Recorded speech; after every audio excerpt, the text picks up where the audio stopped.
The story begins as an old man reflects on how things have changed. He finds the present and past law situation very different, as there is not only a rise in crime, but also a rise in the intensity of violent crimes. On the other hand, we see a man named Anton Chigurh, who is arrested from the Texas desert and taken to the deputy sheriff's office. He is supposed to be shifted to the main prison, but during this journey, Chigurh manages to strangle the sheriff using his handcuffs, and he then takes off in the sheriff's car. He then decides to change the car and stops a random car, and he kills the driver using his air gun, which is used for killing animals. He then escapes in his car. In Texas, we see a man named Llewellyn Moss, who is busy hunting in the desert, when he suddenly notices lots of cars. He reaches the spot and learns that there was a shootout here, and judging from the situation, he guesses it must be a failed drug deal. He finds several corpses and looks for any survivor, but only manages to find one man who is in a very bad condition. The wounded man begs for water, but Moss tells him that he doesn't have any. After stealing his gun and weapons, Moss goes to check the car trunk where he finds a stash of drugs. He realizes there must be money here as well and starts looking for it. He soon finds a trail, and following it leads him to a dead man with a briefcase, which has $2 million. He steals it and then leaves for his home. Moss's wife, Carla Jean, asks where he was the whole day, but he doesn't tell her about his discovery. Later that night, he struggles to sleep as his conscience makes him feel bad for not helping the injured man. He returns to the crime scene with water to help the man, but instead finds him dead. The cartel's men arrive there and they spot Moss. They shoot at him and he gets wounded, so they send their dogs after him, but he manages to jump into the river. The dog tries swimming behind him, but he manages to escape. On the other hand, Chigurh arrives at a gas station where the owner behaves nicely with him, but Chigurh's cold appearance makes the owner a bit uncomfortable, and he tells Chigurh that they are closing. Chigurh gets offended by this and asks for the exact time that he closes. He then points towards the nearby house, suggesting he knows where the owner lives and he can't run from him even if he closes the shop early. Chigurh then flips the coin and asks the owner to call aside. He is initially reluctant, but then calls head. Luckily, he is right with his prediction, and Chigurh spares his life.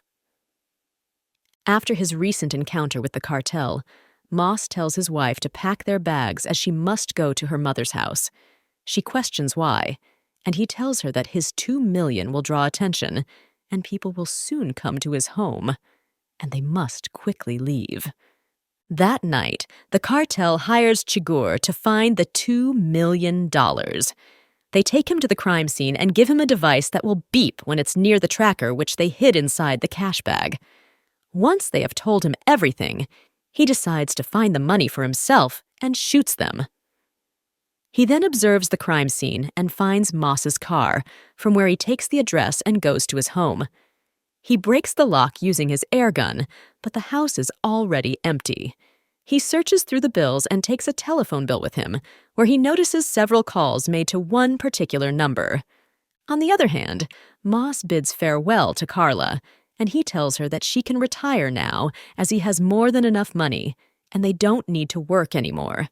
He says he will contact her when things get a little better, and he takes a taxi to Del Rio, where he will hide.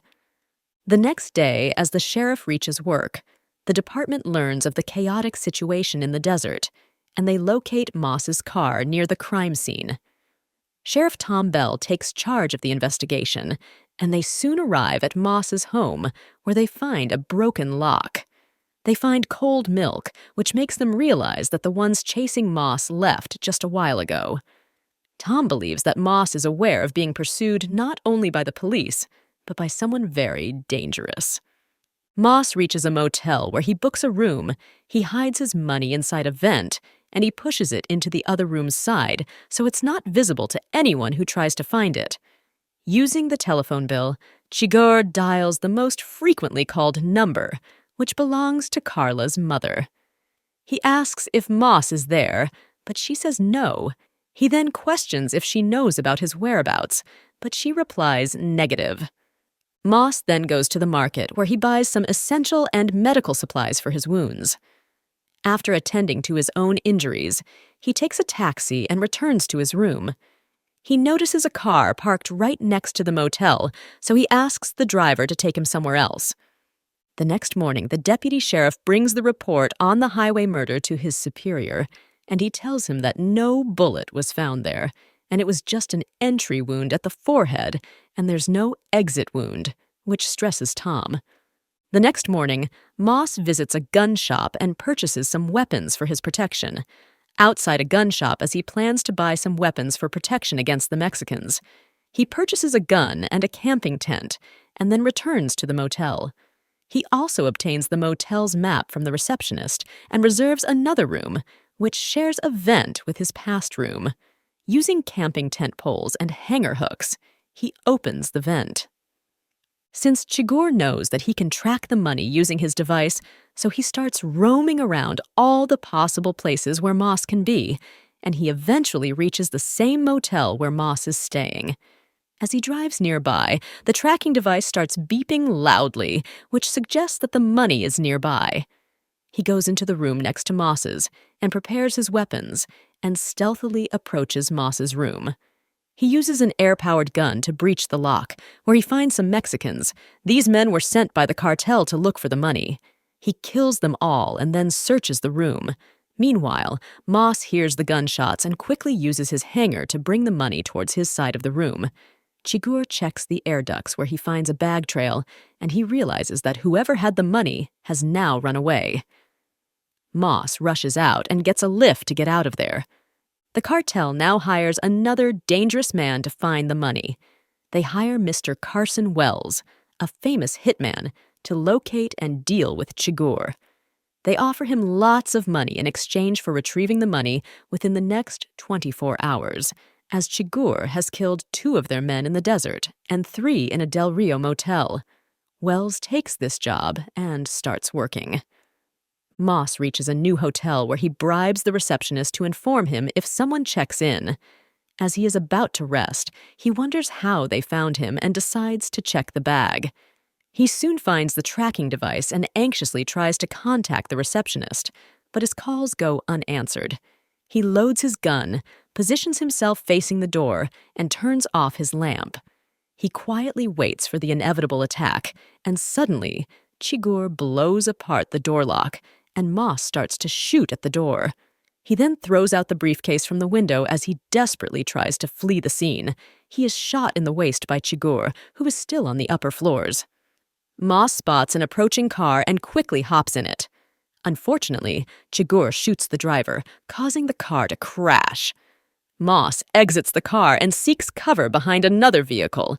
Moss keeps firing at Chigurh and somehow manages to escape this near-death experience.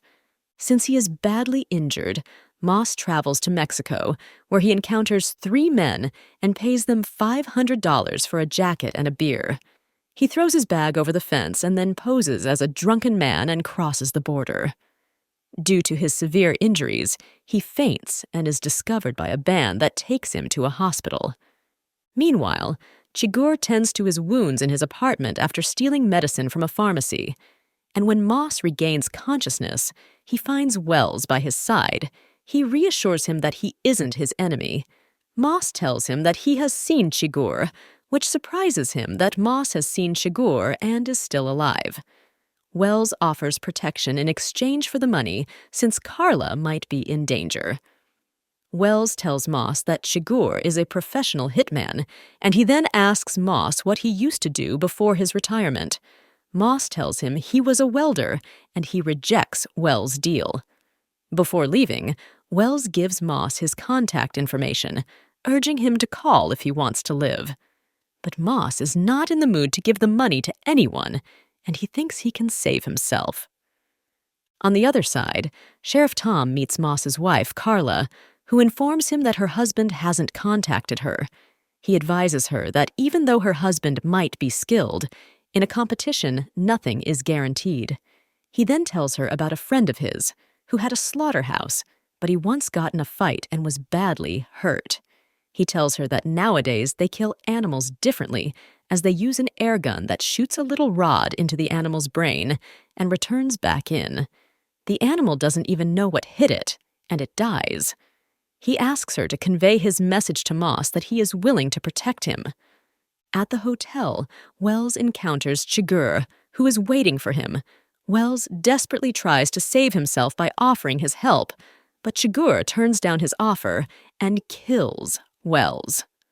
Moss telephones Wells, intending to make a deal with him, but Chigurh answers the call instead and vows to kill Carla Jean unless Moss hands over the money. Moss gets out of the hospital, buys clothes, retrieves the money, and instructs Carla to meet him at the El Paso motel. Carla, who is staying at her mother's place, leaves with her, but her mother gets tricked by some cartel members who learn Moss's whereabouts. Carla is worried about her husband, and since the sheriff promised to protect him, she phones him about his location. Upon Tom's arrival, he discovers Moss's lifeless body in a restroom and instructs bystanders to contact the police. Carla also arrives at the scene and catches a glimpse of Tom. She instantly understands that Moss has passed away, which makes her burst into tears. Tom is approached by another senior sheriff who remarks on the current state of the world, where drugs and money seem to hold ultimate importance. He reflects on how people are now willing to sacrifice their lives for them. If someone had told him this was the future of Texas 2 decades ago, he wouldn't have believed it. Later, Tom revisits the crime scene to examine it again. However, he notices that the door lock is broken, using an air-powered gun. He swiftly enters the room and searches it thoroughly, but unfortunately, he can't find Chigurh hiding there. The next morning, Sheriff Tom visits his Uncle Ellis. Ellis tells Tom that his wife often sends him letters and keeps him updated on the news. She mentioned that Tom has retired, and Tom confides in Ellis, admitting that he feels overwhelmed. Ellis shares a story about a lawman from their family, Tom's great-uncle, who was killed on his porch. He reminds Tom that the region has always been marked by violence, suggesting it's wrong to think he is responsible for everything. Weeks go by, and Carla returns from her mother's funeral to find Chigurh waiting in her bedroom. She tells him she doesn't even have enough money to pay her bills. Chigurh explains that her husband had a chance to save her, which he didn't take. He takes out his coin and asks her to toss it, but since she is already aware of his game, she rejects his offer and tells him that he can't shift the responsibility to luck, and it's his decision whether he kills her or not. Afterwards, we see him exiting the house, and he checks his boots, which have blood, which means he killed her as well. Since this time he couldn't toss the coin, he feels upset about it, and while driving, he gets in a car crash at the intersection. Although he is badly injured, he survives. He then finds 2 kids, and he takes a shirt from them and makes a temporary cast on his injured arm.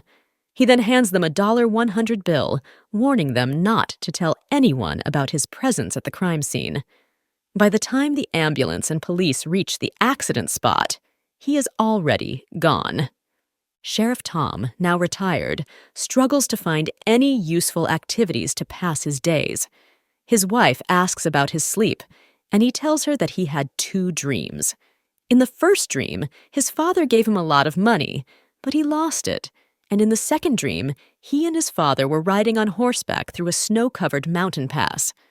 His father went ahead, lighting a fire in the darkness and waiting for Tom to arrive. The first dream suggests that his father handed him the sheriff position so he could take care of law and order, but he failed in doing so, as he couldn't protect Moss or catch Chigurh. The second dream symbolizes Bell's struggle to come to terms with the fact that the world is not as simple or as safe as he thought it was, and that there is a darkness he cannot understand or control.